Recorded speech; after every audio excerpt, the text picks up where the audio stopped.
Hello दोस्तों, स्वागत है आप सभी का एक बार फिर से मेरे यूट्यूब चैनल लक्ष्य बोध के गुरुजी पर। और आज की इस वीडियो में हम आपको फिर से एक नए अध्याय के बारे में बताने वाले हैं जिसका नाम है समास। आप जानते हैं कि समास आपके क्लास 10th के लिए ही उपयोगी नहीं है, बल्कि आप जब कॉम्पिटिटिव एग्जाम की तैयारी करने जाएंगे तो वहाँ पर यह अपनी अहम भूमिका निभाएगा। कहने का मतलब है कि आपको जब भी कोई कॉम्पिटिटिव एग्जाम देखने को मिलेंगे तो आपको समाज से प्रश्न उठते हुए दिखेंगे। आखिर कौन कौन से समाज कक्षा 10 के सिलेबस के अनुसार हमें पढ़ना है और कौन कौन सा नहीं पढ़ना है, कहाँ कहाँ से प्रश्न पूछे जाएंगे, किस प्रकार के प्रश्न पूछे जाएंगे, आपके इन सभी डाउट को आज की इस वीडियो में हम खत्म करने वाले हैं। अगर आप भी इन डाउट को रखते हैं तो इस वीडियो को अंत तक देखिएगा। अगर आप हमारे इस चैनल पर नए हैं तो वीडियो को लाइक कर दीजिएगा और चैनल को सब्सक्राइब करना मत भूलिएगा। चलिए बिना किसी देर के वीडियो की शुरुआत करते हैं। सबसे पहले मैं आपको परिचित करा देता हूँ कि आखिर समास कहते किसे हैं। जब कोई आप टॉपिक पढ़ रहे हैं तो उसके बारे में समझना बहुत ज़रूरी है। समास का क्या मतलब है?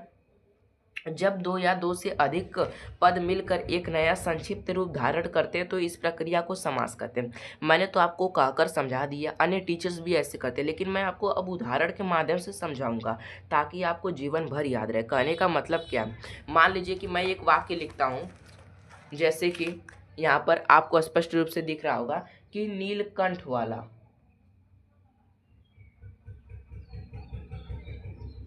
नीलकंठ वाला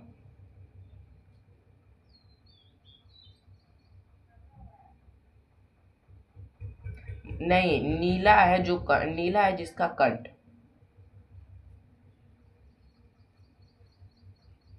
अभी किसी से पूछूं मैं कि जैसे कि देवताओं में सबसे बड़े कौन है, तो लोग यही कहेंगे कि शिव जी या फिर नीलकंठ कहेंगे। यानी वो शॉर्ट नेम है, नीला है जिसका कंठ, वो शॉर्ट नेम है। अगर कोई कहे कि नीला है जिसका कंठ, यानी नीला कंठ, नीलकंठ और नीला है जिसका कंठ, दोनों बात एक ही है।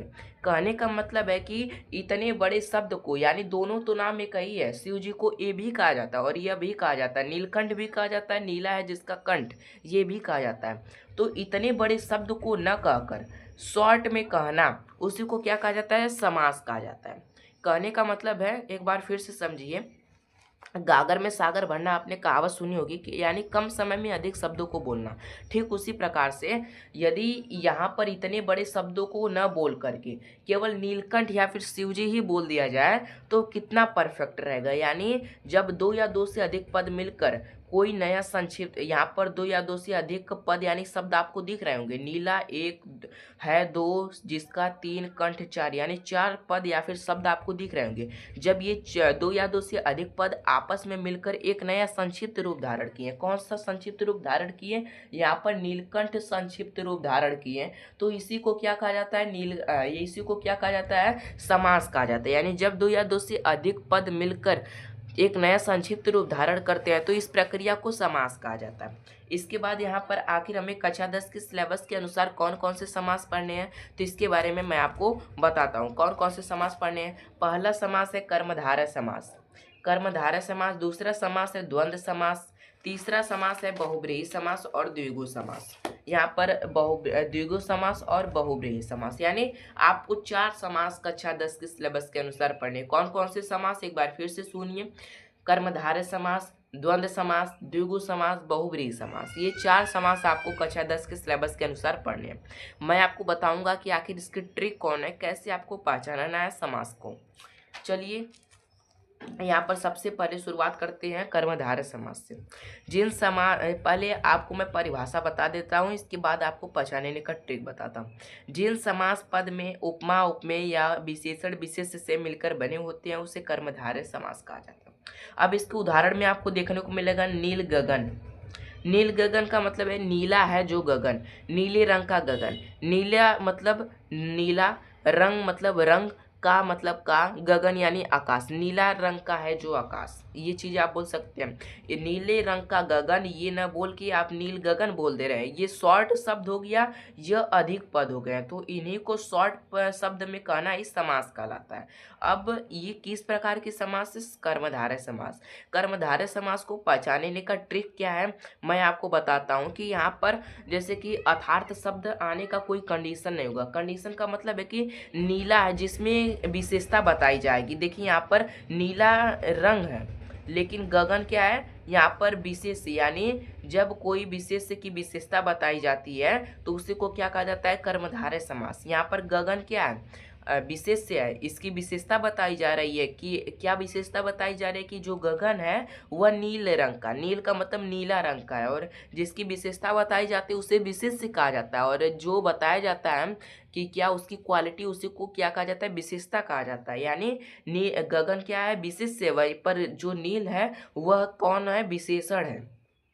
अब इसके बाद मिर्चा, मिर्च या फिर मिर्चा बोलिए, मिर्च क्या है, यहाँ पर क्या है, विशेष से है, क्योंकि इसकी विशेषता बताई जा रही है। क्या विशेषता बताई जा रही है कि जो मिर्च है वो लाल रंग का है, तो ये विशेषण हो गया। अब यहाँ पर दुर्मात्मा, यानी बुरी है जिसकी आत्मा, उसको क्या कहा जाता है, दुरात्मा, यानी ये क्या हो गया, कर्मधारय समास। अब द्वंद्व समास के बारे में बात करते हैं। आखिर द्वंद्व समास का क्या कहना है।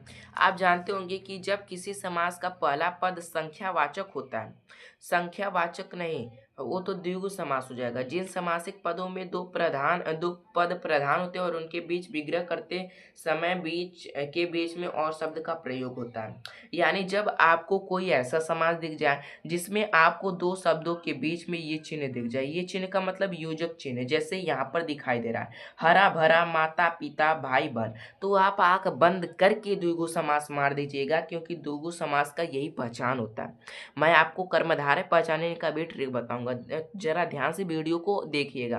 पहला क्या है कि द्वंद्व समास। द्वंद्व समास का मतलब है कि जब दो शब्दों के बीच में आपको एक योजक चिन्ह दिख जाए, इसको योजक चिन्ह कहा जाता है, तो उसे क्या कहा जाएगा, द्वंद्व समास कहा जाएगा।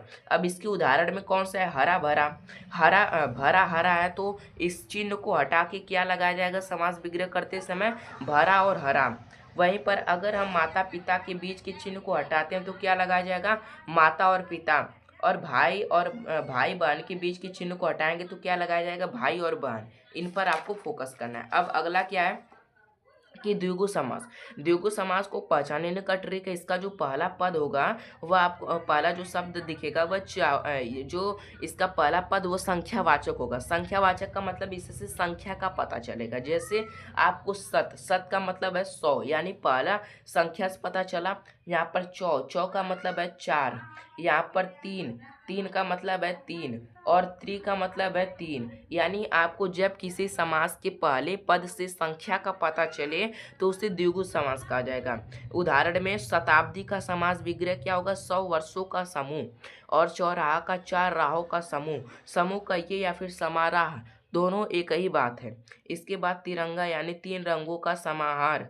इसके बाद चौथा क्या है, त्रिफला, 3 फलों का समूह। इस तरह से आपको समास के बारे में भी जानना है आपको। इसके बाद चौथा समास है बहुव्रीहि समास। जिस समास में पदों का अर्थ न लेकर एक नया अर्थ लेकर जाया जाता है उसे बहुव्रीहि समास कहा जाता है। जैसे आपको लंबोदर, इसमें अधिकांश आपको किसी भगवान के नाम देखने को मिलेंगे। जैसे लंबोदर, लंबा है जिसका उदर, अर्थात किसका लंबा उदर है, गणेश जी का, यानी लंबा है जिसका उदर अर्थात गणेश जी। इसके बाद अगला यहाँ पर उदाहरण क्या है कि पीताम्बर। पीताम्बर का मतलब है पीला अंबर, यानी पीले वस्त्र को धारण करने वाले अर्थात श्री कृष्ण या विष्णु जी आप बता सकते हैं। यानी जहाँ पर किसी पदों का अर्थ न लेकर के एक नया अर्थ लेकर जाया जाता है उसे बहुव्रीहि समास कहा जाता है। यानी जहाँ पर किसी पदों का अर्थ न लेकर के एक नया अर्थ लेकर जाया जाता है उसे बहुव्रीहि समास कहते हैं। मुझे उम्मीद है कि आपको अच्छी तरह से समझ में आ गया होगा। अब कर्मधारय समास को पहचानने का ट्रिक यह है कि जब आपको तीनों ऑप्शन में से कोई काम करता हुआ न दिखे, यानी कोई उदाहरण मान लीजिए आपको दिया है जो द्वंद्व समास भी नहीं लग रहा है, न द्विगु समास लग रहा है, न बहुव्रीहि समास लग रहा है, तो आप कर्मधारय समास पर मार दीजिएगा, क्योंकि जब 3 नहीं है तो चौथा होगा ही, ये कन्फर्म है। अगर आपको ये वीडियो थोड़ी भी पसंद आई हो तो वीडियो को लाइक कर दीजिएगा और कमेंट में एक प्यारा सा कमेंट कर दीजिएगा। मिलते हैं किसी अगली वीडियो में नए टॉपिक के साथ, तब तक के लिए जय हिंद, जय भारत।